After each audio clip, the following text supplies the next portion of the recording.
Hey everybody, welcome to my Suburban Oasis. My name is Soleil and I garden in Zone 6A in mid-Michigan, and it is a beautiful day outside. You can hear the birds chirping. It is sunny and glorious. Tomorrow it's going to rain again, so I thought we would get this garden tour and walkabout in before it does, because things are just growing like crazy. It rained yesterday as well, so it's just like rain, sun, and it is bursting the green from the seams. And I don't know if you can tell, but behind me we are having a very beautiful bloom on this clematis. Let's take a look. So this clematis right here is a multi-blue clematis. I might have even gotten this one at Costco, but all of a sudden it opened up and it is just gorgeous. And then down below we're going to have the Dr. Rupel clematis down here, which is a very purpley pink color. Gorgeous. I can't wait to see those two in bloom together. So hopefully they will start to combine and we can see how they mingle, and that will just be a beautiful combination. I'm so excited to walk through the garden with you all today. It is a bit windy, but it's beautiful, sunny, and just backlighting some things gloriously. Take a look at the 9-bark and the beautiful irises over here, with the beautiful border underneath of the Virginia. It's looking so beautiful this time of day as the sun begins to go down. You can see the silver of the catmint too as we pass by. We also have some irises in the middle garden bed, but they are not blooming yet.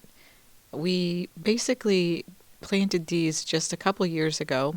So this is their second full year in the garden, and they have some nice buds on them. So I think we're going to get us some beautiful flowers. We just have to be a little bit more patient here.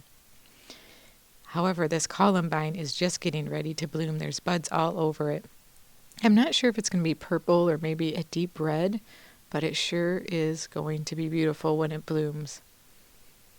Probably next week we'll get to see that in bloom. And then we have the asparagus fern over here. This asparagus is getting ready to burst open. It's been here for a few years and just needs growing on a little bit more. Now we have some lavender also. My son got this for me from school, so it was a very special little gift from him. Over here in this border, this is where we planted the dianthus just the other day, and I think it looks great. It definitely adds another dimension of color to this garden bed and helps offset the barberries, doesn't it? And these are the Concord barberries.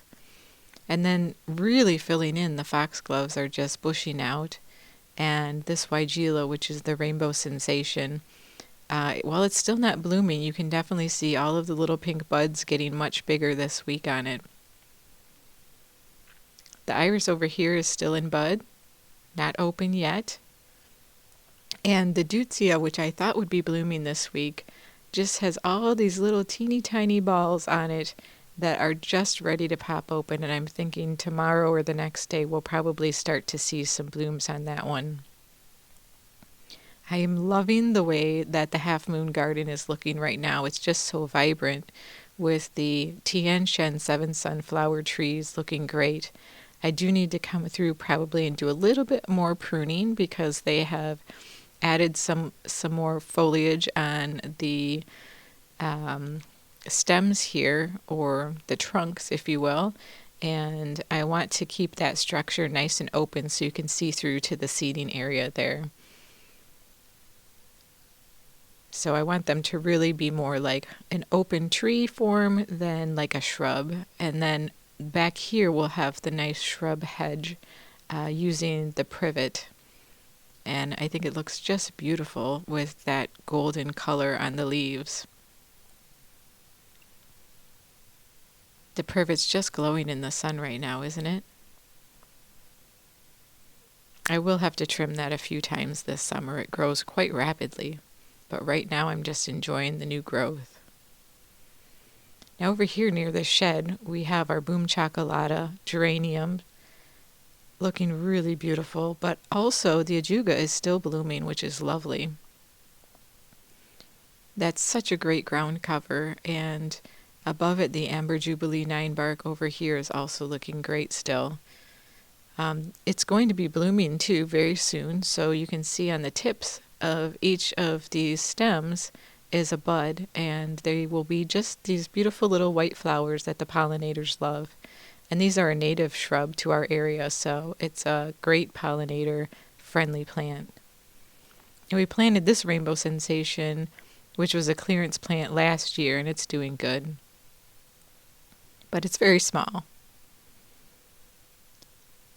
And we have some hydrangeas in the back there in that cage. We have a smooth hydrangea that we transplanted last year.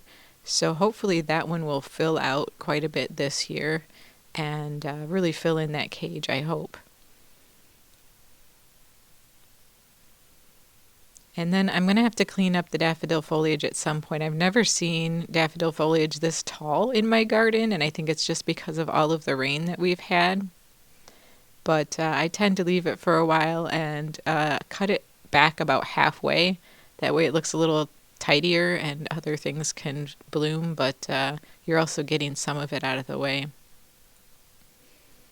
Isn't the lungwort still looking amazing right now? And even though it looks amazing, I'm going to have to cut it back. It's time. So for those of you who might be susceptible to powdery mildew, this is the time of year when we start to increase our temperatures, and with the humidity and the warmth, the powdery mildew can definitely attack your lungwort plants. So even though they're not completely done blooming, now is the time that I will come through and I will cut them all the way back to the ground, and then they will grow their leaves. The pink diamond hydrangea tree is looking beautiful backlit by the sunshine here also. It's really filled out. I think it's going to be much happier this year now that it's established. And you can see the ferns have really filled in. They will get quite a bit taller, but I do have an open spot in the back here that because we moved the fence back, maybe I could plant something there. Maybe I'll move a hosta there or something like that. I'm not sure yet.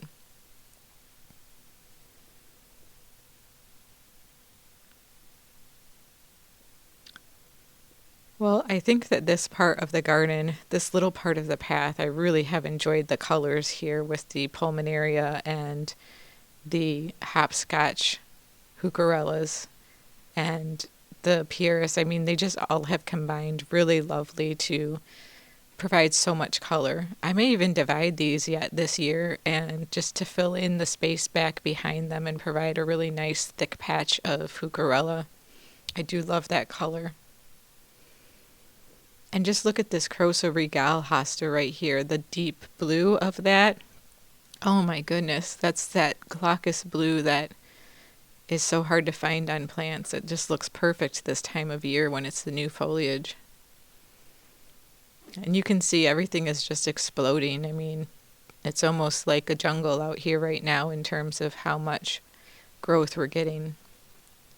Now the lungwort in this garden bed is a little further spent, so this one could get cut back right now. We do have the variegated Solomon seals back here that are blooming, and I'm really happy with the way this oak leaf hydrangea is starting to come back after whatever ate it did so much damage to it over the winter. I'm really looking forward to seeing whether or not that one blooms. And this year, this Japanese maple finally feels like it's filling space and has enough presence in the garden to really have an impact, especially against the contrast of that golden Hakona Chloe grass. It's so beautiful and fine cut leaf texture. Just love it. And it's gained a bit of height already this season. So that's probably its fourth year, I think, in the garden. It's always kind of hard to remember when you get a plant, but it's also helpful because it kind of tells you a little bit about the growth pattern on it. This is a Pinky Winky hydrangea standard, and it's filling out pretty well also. Down below it, we have this Sum and Substance hosta, which is probably going to get too large for this area. It needs about a 5 by 5 foot space for it. I mean, just look at the size of the leaf next to my hand. It's giant and it hasn't even fully leafed out yet. We have some of our first blooms on the rhododendron. Isn't that beautiful? Look at the speckling on that beautiful flower. Oh, I can't wait to see that one with all of the blooms open. It's the perfect color, one of my favorite colors in the garden, just kind of that pinky purple.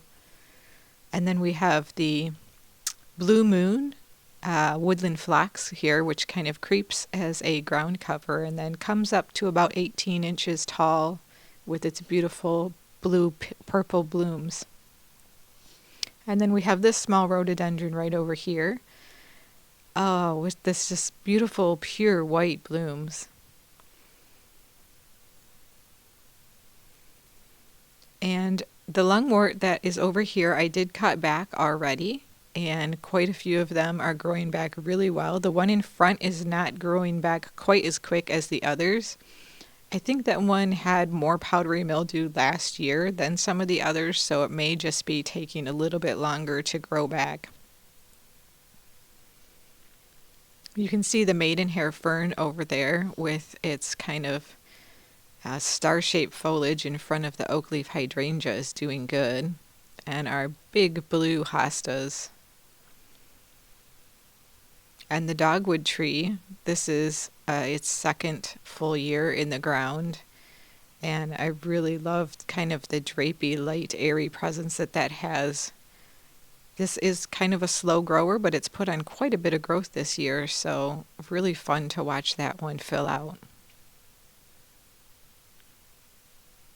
Now over here we have some amazing blooms still going on the lamium, along with the heaven sent polemonium. Isn't that beautiful? With the variegated leaves of the lamium and the wind just blowing through the heaven sent polemonium. It's just beautiful. And this is its third year in the ground. We still have some blooms on this ajuga as well.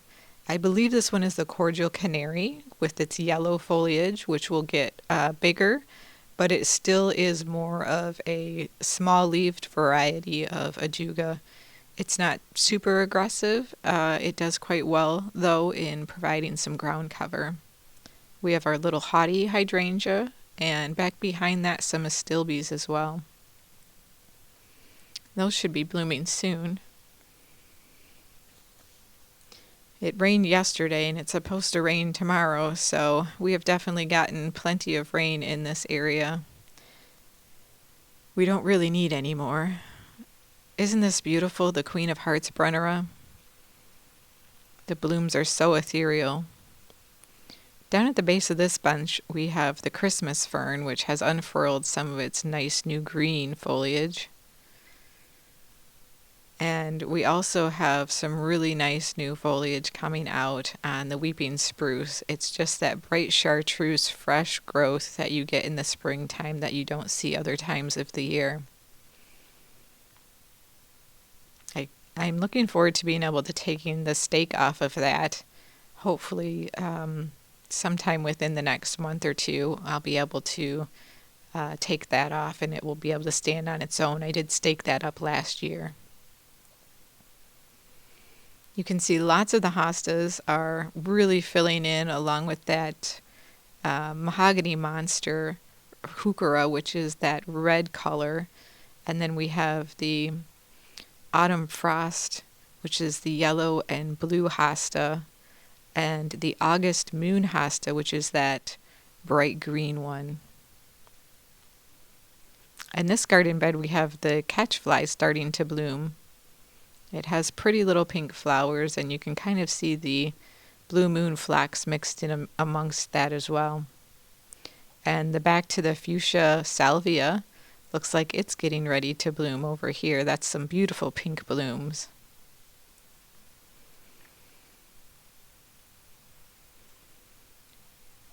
Well, the diamond tiara hostas sure are looking great. They've really filled out. Last year I said I needed to thin them out and I didn't, so they're super thick. This area is looking beautiful also with the blue halcyon hostas as well as the fragrant blue hostas.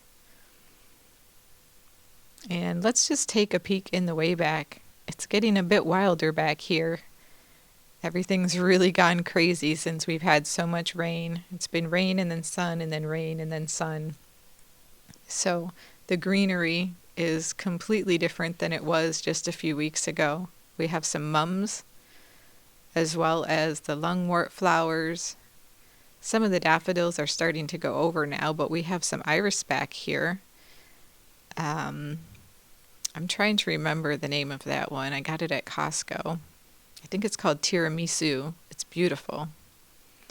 Our boxwoods that we moved back here are putting on some new growth, and I'll just be watching those as well as the others in the garden really carefully for any signs of disease this year.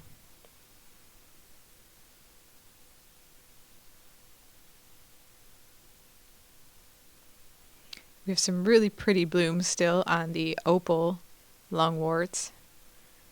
You can tell they just kind of have that white violet color, just like an opal stone. And now you can really see the effect of the star-shaped or spur-shaped flowers of the epimediums here. And this is the sandywort epimedium. It has, that really nice red new growth on it, and then it will turn back to just a regular green. Kind of looks like angel's wings.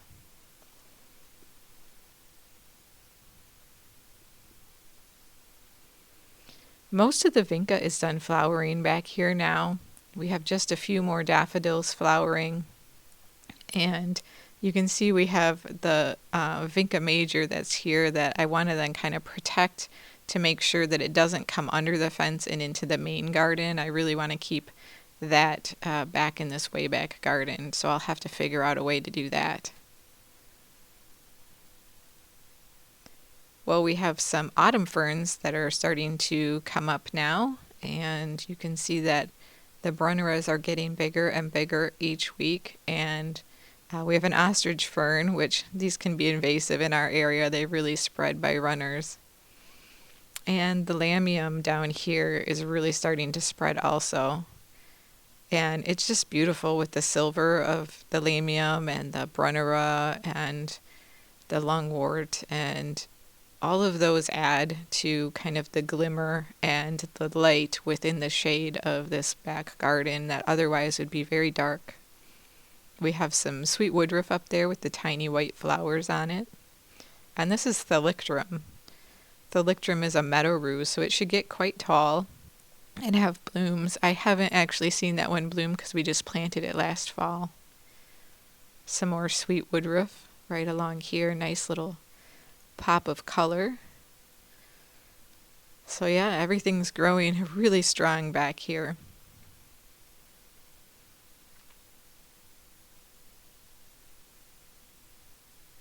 I think it looks so much better than it did a couple years ago. It's really filled in, and the hellebores that we just planted have taken quite well also.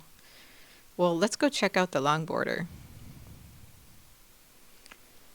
So along here we divided some daylilies, which are like Storm Shelter and the Sound of My Heart, and they're finally starting to seem like they're going to bulk up a bit this year. So hopefully the number of blooms we'll get off of them will be much more plentiful this year.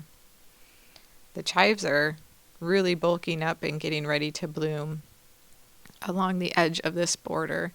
So you see their spiky foliage with the pretty little tips of buds. Now, this sedum looks really sad, but that's just because it has grown so much so quickly, and then it got hot and sunny after it's been raining. And so it's just kind of flapping on itself to protect itself, and that's a mechanism that it uses to keep from drying out, and it does not need water. So just showing you that as a tip. There's some pretty almost in bloom chives. And you can see these little white flowers dotted throughout this garden bed. These are the, what is that called? It's called, I don't know, I'm blanking on it right now. But they come up right about this time of year every year, and they leave behind some grassy foliage. Glory of the Snow, I think that's what they're called. Anyways, they along with the crocuses, leave quite a bit of grassy foliage in this area that I'm not particularly fond of, but I do like the flowers. I've trimmed up my topiaries quite a bit. As you can see, they're looking pretty crisp. And oh my goodness, you guys, just look at this. This is the snowball shrub, the snowball viburnum. The opening day snowball viburnum that I just love. One of my favorite spring blooming shrubs. Probably the favorite spring blooming shrub that I have. It's just got masses of flowers all over it. This one is by First Editions, and I think I got this one on sale for like $12.50 at Lowe's several years ago. I think that's its fourth year in the garden now. I will have to do some trimming on it to keep it off of the fence this year. Now over here we have some really nice riot of color going on between the Bloodgood Japanese maple and the azaleas and the false cypress. But I do need to come in and kind of thin out this Bloodgood Japanese maple because it's rather dense, and I want to, keep it open and be limbing it up. Here's what's left of our mulch pile. It's getting much smaller. We're making our way through it.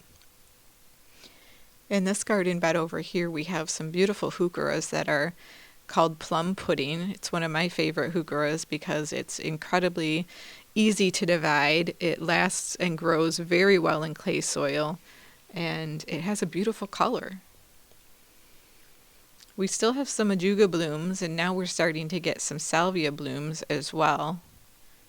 We have the crystal blue as well as the azure snow. This one's the azure snow with the purple and white flowers on it. Oh, just look at those incredible hydrangea leaves backlit by the sun. Such a beautiful time of day to be in the garden. The spireas here are getting ready to bloom also, as is the mock orange. It's got buds on it as well. Not so much the Little Miss Kim lilacs. I still got to take those out. They're just not getting ready to bloom. I don't know if the blooms got killed off by the frost or the freeze or what.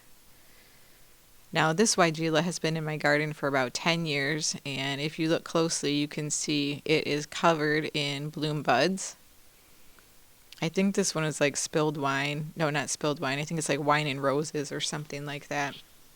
But it has kind of a reddish green foliage and then beautiful light pink blooms.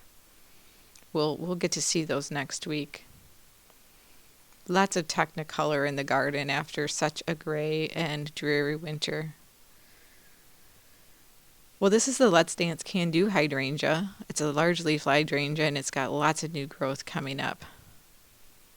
Even if the buds were killed on that over the winter, it's a rebloomer, so we will get some blooms on the new growth. And the same with this Let's Dance Rave hydrangea, which is starting to put out some nice new shoots.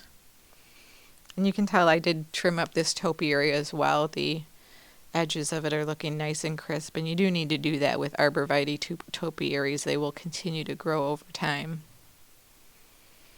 The forsythia has lots of new growth, and I'll need to give that a nice haircut as well soon.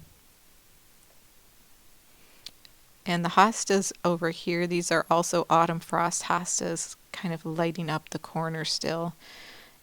Just at the base of this clematis, which has some amazing buds up at the top here that I'm looking forward to seeing open. They will be purple.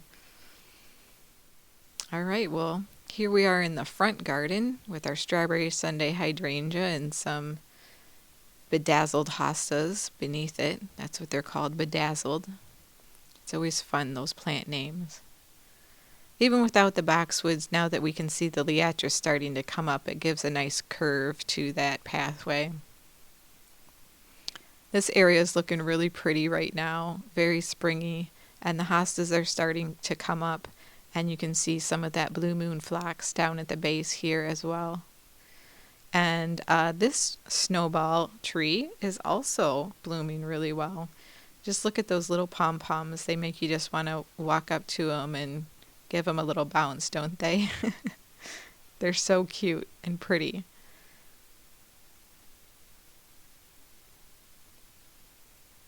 Now this one is going to be its third year in the garden, and it's doing just great. These are the royal ferns. They're almost fully open now. Probably a couple more weeks until they are fully open. They'll be about 4 to 5 feet tall.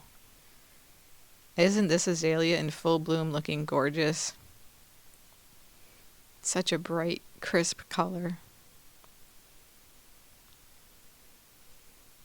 Well, everything's doing great out here in the sun garden. You'll notice again out here that we have lots of daffodil foliage. It was a little bit of an unfortunate year this year for the daffodils, but the chives are starting to bloom now.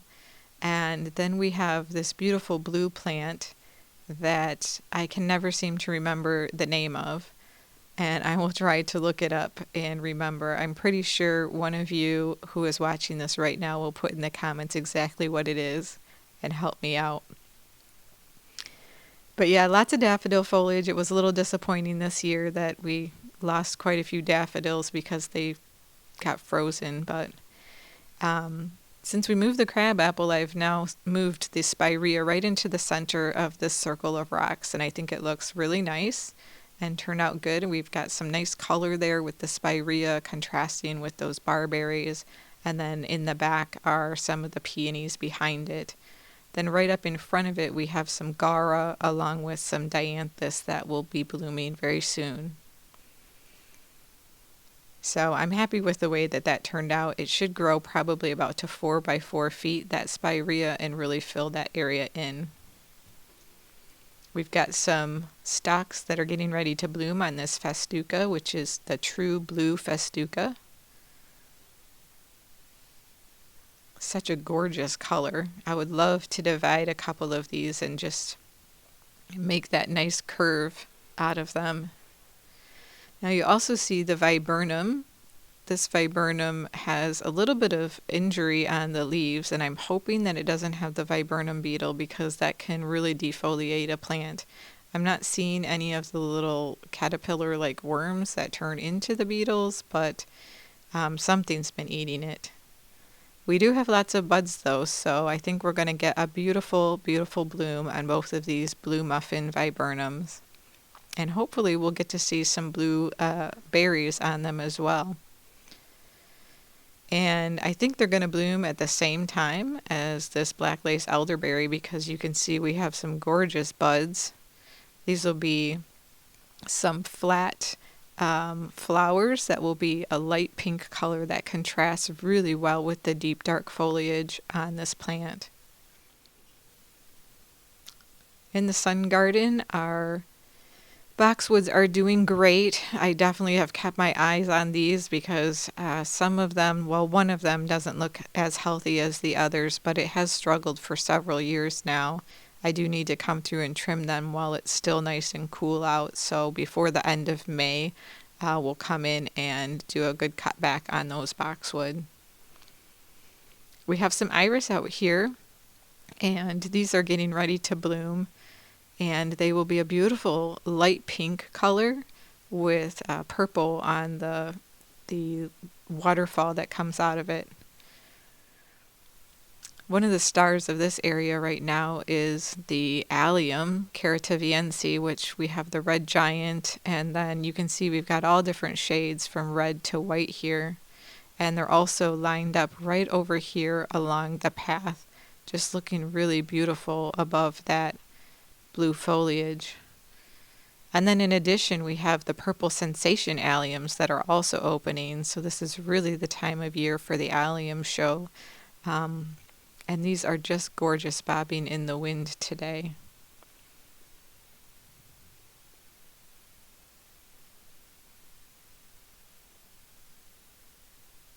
I love the deep rich color of those alliums.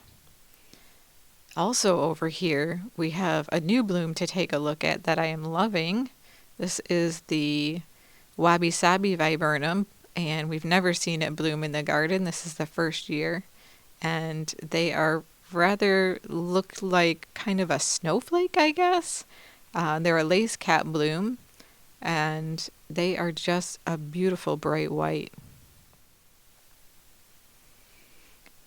And up in the shade garden, we've made a couple changes up here. We did have to pull out one of the boxwoods from here, and so I went ahead and replaced it with a hosta. Here's a maidenhair fern, and this is the hosta that I put where the boxwood was. And it is called a June hosta, and we have another one right over here. And then a little bit further down, we have another one as well, just to kind of carry that along. But the one that I moved was because it was real tight up against the maid of honor hellebore, and we were going to run out of space, so I needed to move the hosta, and it was the perfect spot where we had taken out that boxwood. The hellebores we planted in this garden bed are doing really good. They've both put out a new leaf since we have planted them, so I think that's a great sign. And we are also seeing that the new growth on this pieris is a nice bright red. So this gets some afternoon sun now that we don't have that maple tree in the neighbor's yard. So I think that's going to change a little bit the growing conditions over here, which will be interesting to see over time. The bottle brushes are still blooming, the Fothergilla, and their leaves are now coming out, and the leaves are really lovely, and I enjoy seeing them with the blooms. And this is just a Japanese holly, which is a Sky Point holly. We also have some really big leaf hostas in this garden bed. This is just going to get huge with that beautiful puckery leaf. I love the texture of that. And this garden bed has really filled out along the west side of the house. Everything's just growing like weeds, if you will, and it's great to see.